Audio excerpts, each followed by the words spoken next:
মচমচে পুঁই পাতা, তার মধ্যে মশলাদার ফিশ। মচমচে পাতাটা ডলে ভাতের সাথে মেখে ফিশ দিয়ে খেতে কি যে ভালো লাগছিল, গরম গরম ধোয়া ওঠা ভাতের সাথে খেতে। এইভাবে মাছটা রান্না করলে এত ভালো হবে খেতে, আমি নিজেও বুঝতে পারিনি।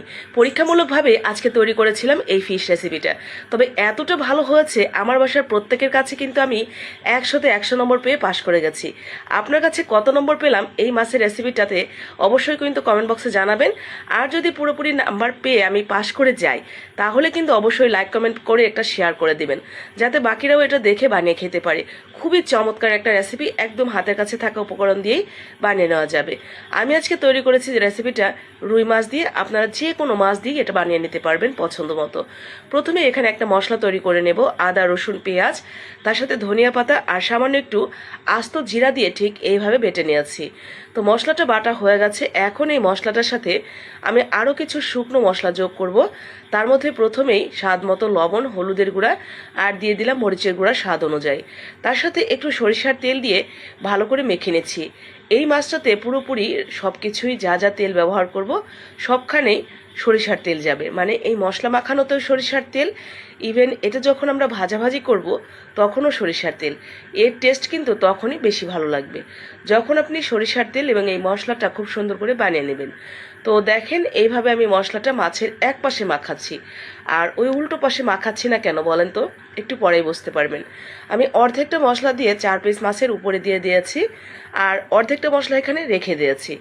এখন বাকি অর্ধেকটা মশলা এই যে দেখেন আমি নিচের দিক থেকে দিচ্ছি। 2টা পুঁই পাতা নিয়ে, বড় বড় পুঁই গাছের পাতা তো তো ছোট ছোট পাতা হলে একটু বেশি করে দিবেন, আর এখানে বড় বড় পাতা দেখে আমি 2টাই দিয়েছি। নিচের দিকে মশলাটা দিয়ে এরপরে উপরে মাছটা দিয়ে দিয়েছি।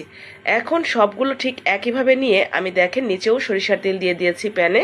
তো সেই সরিষার তেলের মধ্যে অল্প আছে, এটা মিনিমাম একটা পাশ 10 থেকে 12 মিনিট এভাবে অল্প আছে বসিয়ে রাখবেন।